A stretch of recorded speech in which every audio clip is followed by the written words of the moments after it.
Good morning and welcome to the Bowling University studio from the International Bowling Campus in Arlington, Texas. I'm John Karabatsis and I'll be your host for this edition of the Bowling University Tuesday Morning Profit Break. Thank you for joining us. The Tuesday Morning Profit Break is an opportunity for sharing insights on how to grow revenue, reduce costs, and enrich yourself, your team, and your business. Welcome to our new viewers and welcome back to those of you joining us again. Thank you for taking a few minutes out of your busy day. We have another great show ready to share with you today. Grab your coffee or your favorite morning beverage and let's get started improving your profitability. Today, we are joined by 30-year veteran of our industry, Bart Berger. As most of you know, before joining the BPAA, Bart was the Vice President of Marketing for the Brunswick Bowling and Billiards chain and is well versed in today's topic, Foundations for Digital Marketing Success. This morning, Bart will be sharing his insight into SMS marketing. Bart, welcome. Thank you, JK, and good morning to you, and good morning, everyone. Thank you again for taking a few moments to be with us. I am excited to be sharing with you the digital marketing SMS short message system, or what we know as text messaging. Now, while all of us are very familiar with text messaging, you may not. It's really a new and emerging channel from a business perspective. So I'm going to share with you some quick strategies on how to integrate SMS marketing into your digital marketing efforts. But as I always like to do, I want to start out by just briefly sharing with you what digital marketing is. And I love digital marketing. I love it for the small business operator. But often some of us get intimidated by that technology part of it, right? We're intimidated by technology. We don't consider ourselves IT folks or tech folks, or I'm not very good at that. But I want to break that down and share with you why it's important that you integrate digital marketing into your efforts of growing your revenues.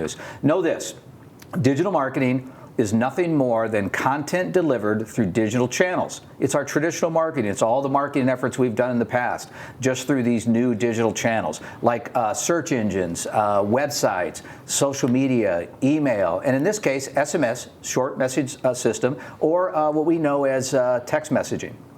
Now, the reason I love digital marketing, and I always like to emphasize with this, folks, is that as small business operators, we have the ability to compete, and the playing field has really been leveled. In mass media, when you think about more traditional mass media like print, radio, TV commercials, even on your local cable TV commercials. For most of us, those are cost prohibitive. We don't have the staff, we don't have the resources to be able to spend that kind of money in that mass media. So the big brands, they'll always outspend us. They'll always outspend us, and we can't really compete with that. But in this space, I love digital marketing. I love what it represents for all of us. And I like to use the term that it really allows us to play in the big boy sandbox. And what I mean by that is you truly can do anything that big brands do. Starbucks, Disney, any of your favorite brands that have marketing budgets. In the digital space, you are equal to them. You are equal to them by understanding how all of this works and understanding how to integrate it into your marketing strategies there. So let's get started today. Remember, data is king. If we're going to be in this digital space and we are going to play in the big boy sandbox and we're going to do the things that these other brands are doing, know this, data is king. So I always start out by asking you, are you collecting data? Are you collecting data from your guests that are visiting you? If so, how?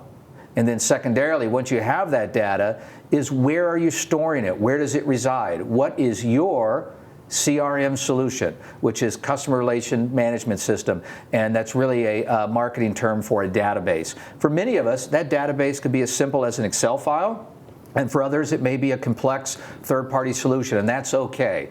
Know that if you need a solution and you want to research one, BPA has one for our members called Customer Connect. It's powered by Salesforce. Love Salesforce, world-class brand. May not be for everybody, and I'd never encourage someone to switch, but if you're looking for a solution and you don't have a solution, I'd encourage you to reach out and contact us and learn more about the BPA Customer Connect there.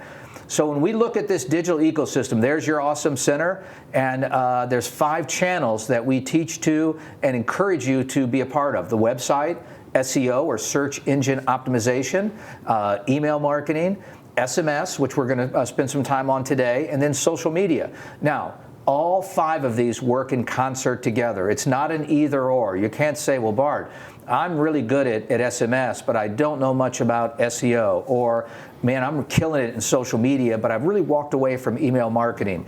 These all build off each other, and they are not mutually exclusive. And successful small businesses are really understanding how to integrate these all together into this ecosystem. So the ecosystem I want to spend a few minutes with you today and share with you some quick tips is that SMS or that text message marketing there. A couple of data points for you, because I think this is just really mind-blowing.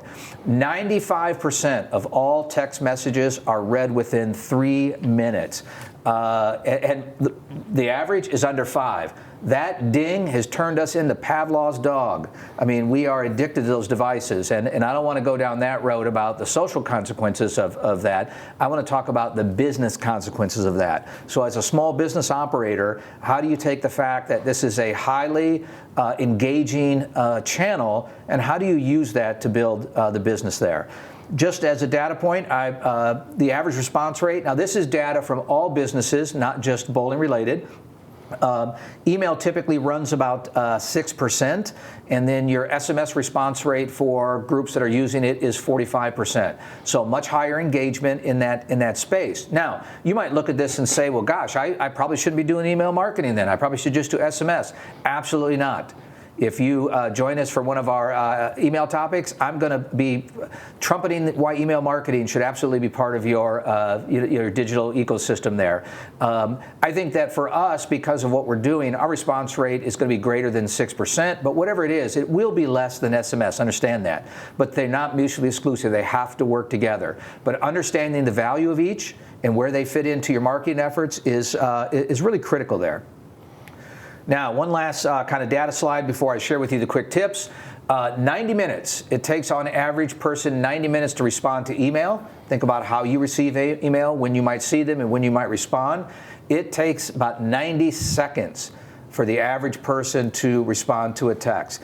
I know that I fit this profile. My guess is that all of you in your personal life fit this profile. It's just who we are. It's how we react. So knowing this and understanding each of them and where they fit in is critical as we move forward. So let's jump into some quick tips for you. First is this SMS opt-in. That's critical in there, and that's where we start the relationship. And this is an example of a brand that I opt into and I follow called Taco Casa. We're in the Dallas-Fort Worth area, where on every corner there's a Tex-Mex restaurant. I love Taco Casa, but not only do I enjoy the product, I enjoy their marketing effort from their franchisees and their small business operators just like you. So in this example, you can see that this is a post that they used on Facebook, one of their digital channels, so the ecosystem all works together.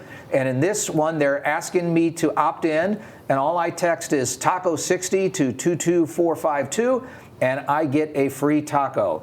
That's what's called a fair exchange of value in the marketing circles, fair exchange of value. And that allows us, that says, what is the quid pro quo? If I give you permission to communicate with me on via text, what are you going to give me in return to start the relationship? It's the quid pro quo. And in this case, for me, it was well worth a free taco to opt into the Taco Casa to allow them to start the journey and to start the communication. So you need to make sure that you allow folks to opt in, and you just can't ask them to opt in because you're a good person. There has to be that fair exchange of value. If I want to hear from you, then what will you give me in return for starting that relationship and letting you get into that space? So opt-in is critical there. Understand this, tip number 2, it is a very personal relationship, okay? Much more so than others.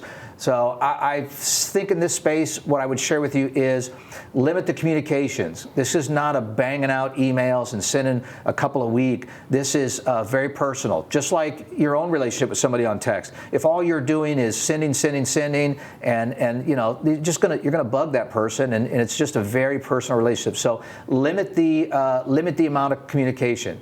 And because it's personal, and because it's such a high response rate, you have to make those offers very compelling. This is not a relationship that you're just going to send me updates, like I just wanted to say hi, or I just want to tell you we're open tonight. This is not where you just give general information. If you're going to get in this very personal space of mine, then you not only have to give me that fair exchange of value in the opt-in, you have to give me compelling offers going forward, or I'm not probably not going to want to continue that relationship, and I'll opt out there. Right? I love this space because it really allows us to sell unused inventory in real time. And here's what I mean by that. Let me give you kind of two examples. One in the space of bowling. Imagine it is a summer day in June, and my facility happens to be in the great state of Michigan, where I know in June I have a whole lot of capacity because people are outside enjoying the weather, right? So on Saturday, if I know I'm slow and it's not going to rain, I might send a SMS out that says, the next 24 folks to bring this to the bowling center, your first game is on us.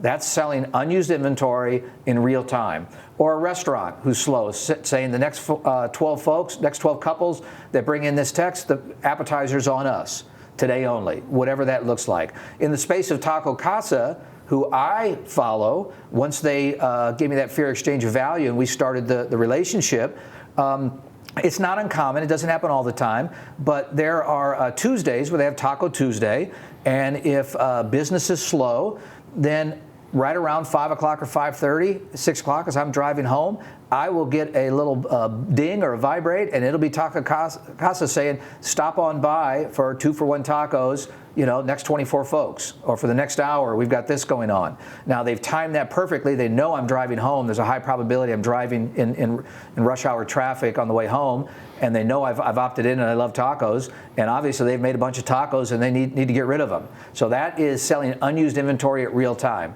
One other one I would like to share with you, this example. This is from Kingpins in Beaverton, Oregon. Love the Kingpins chain. John and Tom are great operators. I follow them to learn from them like I learned from many of you. And it says here, I received this one on a Saturday at 5 o'clock. Vest up and join the next laser tag mission. Missions every 20 minutes. So obviously, they may have been a little slow. They had capacity. They were selling unused inventory in real time. I love it. The last quick tip I would share with you is this. You have to have a reputable provider. You don't want to go this alone. You want to make sure that you're using somebody that is reputable there. And as usual, BPA has some great smart buy partners. Currently, we're with True Dialogue. If you just go Google SMS providers, there's going to be thousands of them come up. I mean, thousands. And to try to save you some of your due diligence, you may want to check into the endorsed provider from BPAA. So, SMS marketing, there's some great tips to get you started. Know this, it's emerging. You can be at the front of the pack in doing this. And as always, we've got a full 30-minute course on SMS marketing that's on our online on-demand education training program. You may want to think about attending one of our one-day boot camps, or even come see us at the management school at one of our 5-day programs here at the campus. But either way, we hope this gets you started in that space of SMS, and don't be intimidated by it. JK?